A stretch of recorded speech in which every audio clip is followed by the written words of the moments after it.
بسم اللہ الرحمن الرحیم۔ علی محمد بروجردی 1930۔ رزق و روزی کی گردش اور گھماؤ پھراؤ وہ حقیقت ہے جسے مادی و معنوی میدانوں میں استاد خلقت وقت گزرنے کے ساتھ انسان کو سکھاتا ہے۔ وہ خود تمام انسانوں کا مربی ہے۔ ایک دورانیے میں وہ انسان کو علم کے غرور میں غوطہ ور کرتا ہے اور دوسرے اوقات میں دل کو انہی علوم سے بیزار اور انہیں محو کرنے میں مبتلا کر دیتا ہے۔ ایک زمانہ فقر میں گزارنا ضروری ہوتا ہے اور کئی مرتبہ اثاثوں کا مالک ہو کر انتہائی سرکش نفس کو لگام لگاتے ہوئے۔ جب سید حسن مسقطی سے دوری کی آگ سے میرا وجود پگھلتا جا رہا تھا اور فقر کی تلوار میری زندگی کو کاٹے ڈال رہی تھی، ان وقتوں کے بعد خدائے عالی اعلیٰ نے ایک دورانیہ میرے لیے آسان کر دیا۔ میرا صبح و شام کا ذکر میرے استاد تھے اور 7 سال ہو چکے تھے کہ اپنے رسمی درس و بحث کو ترک کر کے صبح و شام ان کے حضور میں بسر کر رہا تھا۔ اب مجھے محسوس ہوتا تھا کہ شہود کی غیبی نسیم میری روح پر چلنا شروع ہوئی ہے اور میری جان کے صفحے پر کسرات کے جلنے میں حرکت کا احساس اور سکون کا فقدان نقش ہو چکا ہے۔ اس طرف استاد نے میرے اور نجف کے بعد صف اول کے مجتہدین کے اصرار پر درس اخلاق اور خارج فقہ کی کرسی کا آغاز کر دیا، جو بات میری خوشی اور دلی مسرت کا باعث بنی۔ استاد کے دن میں 2 اخلاقی دروس ہوا کرتے تھے، ایک صبح کے وقت میں اذان ظہر سے 2 گھنٹہ قبل کہ یہ ایک عمومی نشست ہوا کرتی تھی، اور دوسرا پر از راز و اسرار درس جو غروب سے 1.5 گھنٹہ قبل منعقد ہوتا تھا، جن میں ان کے خاص شاگرد شریک ہوتے تھے۔ اس نشست کے خاص مباحث معرفت نفس، قرآن کی خاص تفسیر اور سیر و سلوک الی اللہ کے قواعد کے حوالے سے تھے۔ یہ دروس کسی حد تک نجف اشرف میں میرے عزیز ترین بھائی مسقطی کی کمی پوری کیا کرتے تھے۔ حق تعالیٰ کی تربیت کے عجائب میں سے ایک یہ تھا کہ سخت و پررنج دورانیے میں جب میں فقر سے نبرد آزما تھا، کہیں سے قابل ذکر رقم میرے ہاتھوں میں پہنچی اور میں نے تنگ دستی سے نجات پا لی۔ میرے گھر کے حالات ٹھیک تھے اور میری فکر استاد کے آہن گری کے کوزے میں عوالم توحید کی جانب ارتقا پانے میں مصروف تھی۔ سب کچھ اپنی جگہ پر تھا، یہاں تک کہ ایک دن جب میں اپنے گھر میں بیٹھا خود کو مالی صورتحال اور گھر کے پرسکون ماحول وغیرہ کے باعث کسی مشکل و پریشانی سے آری پا رہا تھا، اپنے دل میں غیر معمولی سیاہی اور کدورت محسوس کی۔ یہ سیاہی مجھے اس بات کی جانب متوجہ کر رہی تھی کہ جب غربت نے میرے کندھوں کو جھکا رکھا تھا، ہم سختی میں راتیں بسر کیا کرتے تھے اور جیسے مشکلات کے سمندر میں ڈوب رہے ہوتے تھے، اس وقت میرے روحانی حالات زیادہ مناسب ہوا کرتے تھے۔ میں خود میں ڈوب گیا۔ جس قدر اپنے باطن پر نظر ڈالی، اپنے اندر خوف و اضطراب اور پریشانی کو موجود پایا۔ یہ بات میری توحیدی اخلاقیات اور جس طرح میں آگے بڑھ رہا تھا اس کے ساتھ سازگار نہیں تھی۔ یہ اضطراب اور بے چینی مجھ میں بڑھتی چلی گئی۔ میں بیٹھا، سویا، کھڑا ہوا، مطالعے میں مصروف ہوا، لیکن میں نے دیکھا کہ افاقہ نہیں ہو رہا ہے اور میرے اندر مسلسل یہ احساس بڑھتا ہی جا رہا ہے۔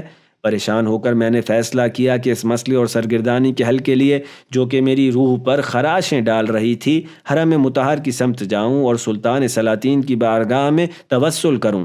میں بے اختیار حرم کی جانب روانہ ہوا اور جو حالت میرے دل کو بٹھائے دے رہی تھی اس کے باعث خود کو تیزی سے باب سلطانی سے زری کے نزدیک پہنچا دیا۔ سر مطہر کی طرف پہنچ کر امیر المومنین سے نجوہ کیا اور اپنی اس حالت کی شکایت کی جو ہر لمحے بڑھتی جا رہی تھی۔ چند لمحوں کے بعد میں نے دیکھا کہ نہ صرف پرسکون نہیں ہوا بلکہ میرا دل مجھے بازار بزرگ کی جانب مائل کر رہا ہے۔ میں نے جتنی بھی کوشش کی کہ اس خیال سے نکل جاؤں، میرے اندر سے کوئی ہاتھ مجھے بازار بزرگ کی جانب دھکیل رہا تھا۔ میں نے سوچا کہ میں حرم میں کیوں ہوں اور میرا دل اس طرح بے اختیار مجھے حرم سے باہر لے جا رہا ہے۔ میں نے سلام کیا اور اس حالت کو فعال نیک لیا اور باب مسلم بن عقیل یا اسی باب سعد سے باہر آیا اور حرم میں داخلے کے سامنے واقع سوق کبیر کی جانب چل پڑا۔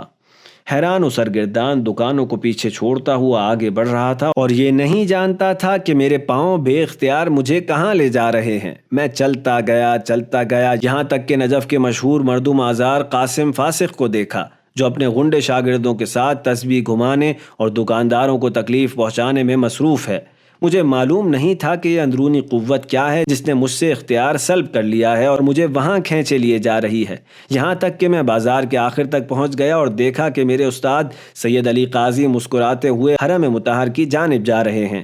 ان چوزوں کی مانند جنہوں نے پیاس اور گم ہو جانے کے بعد اپنی ماں کو بیاباں میں پا لیا ہو، ان افکار کے ہجوم سے بچ کر ان کے بالوں پر تلے آ جانے کی خاطر میں بجلی کی سی تیزی سے ان کے پاس پہنچا۔ خم ہو کر ان کا ہاتھ چوم کر بولا، آغا خیریت ہے انشاءاللہ؟ استاد ہنسے اور کہا، بالکل خیریت ہے، علویہ نے مجھ سے انگور کا تقاضا کیا تھا اور میں نے بھی خدا سے انگور طلب کیا ہے۔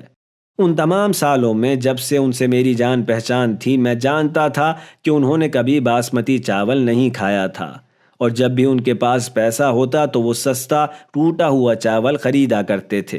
میں یہی سوچ رہا تھا کہ انہوں نے اپنا ہاتھ میرے کاندھے پر رکھا اور کہا، جاؤ خدا کے سپرد۔ گویا میرے وجود میں ایک انقلاب برپا ہو گیا تھا۔ وہ تمام اضطرابات، اطلاعات اور ظلمتیں میرے وجود سے یکایک چھٹ گئی تھیں، گویا حرم سے مجھے ان کے حوالے کیا گیا تھا تاکہ اس خراب صورتحال سے باہر نکل سکوں۔ میں نے ان کی جانب دیکھا اور کہا، سر آنکھوں پر آغا، اگر کوئی حکم ہو تو فرمائیے۔ لیکن اسی وقت قریب سے نعرہ اور شور شرابے کی آوازوں سے میرے کان کے پردے پھٹنے لگے۔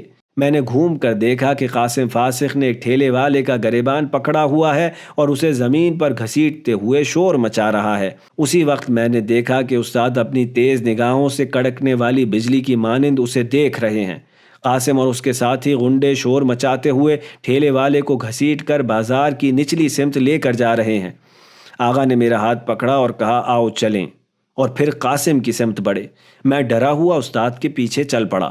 قاسم فاسق، جس نے سیاہ لباس پہنا ہوا تھا جس میں سے اس کی موٹی توند نکل رہی تھی، چیختا چلاتا ہوا استاد کے سامنے کھڑا ہو گیا۔ استاد نے سر اٹھایا اور اس کی آنکھوں میں آنکھیں ڈال دیں۔ جیسے ہی ان کی آنکھیں ملیں، غنڈے پیچھے ہٹے اور قاسم نے ٹھیلے والے کا گریبان چھوڑ کر لرزتی ہوئی آواز سے کہا، آغا سید، غلطی ہو گئی۔ آغا نے مکمل خاموشی کے ساتھ اس پر گہری نظر ڈالتے ہوئے طویل سکوت کے بعد کہا، قاسم، یہ کام چھوڑ دو۔ قاسم، جس کے بدن پر خفیف لرزہ طاری تھا، اس نے کہا، آغا میں نے چھوڑ دیا، آپ معاف کر دیں، میں آپ کا غلام ہوں، آپ جو بھی کہیں گے اس کی تعمیل کروں گا۔ استاد نے اس پر ایک نفوذ کر جانے والی نظر ڈالی اور مجھے دیکھ کر مہربانی سے کہا، آغا شیخ علی محمد، میں آپ کے لطف کا شکر گزار ہوں، چلتا ہوں، علویہ کے لیے انگور خرید لوں۔ انہوں نے اپنی ابا سمیٹی اور ہونٹوں پر سجی خفیف مسکراہٹ کے ساتھ درمیان سے نکل گئے، اور مجھے ان دکانداروں کو جو کہ شور شرابے کے باعث اپنی دکانوں سے باہر نکل کر قاسم فاسق اور آغا کے گرد جمع ہو گئے تھے، سب کو ایک تماشائی حیرت کے عالم میں اپنے الہی نفس کی قدرت سے مبہوت کر گئے۔ وہیں بے اختیار یہ شعر میری زبان پر آ گیا، شراب کی قوت جام کو توڑ دیا کرتی ہے۔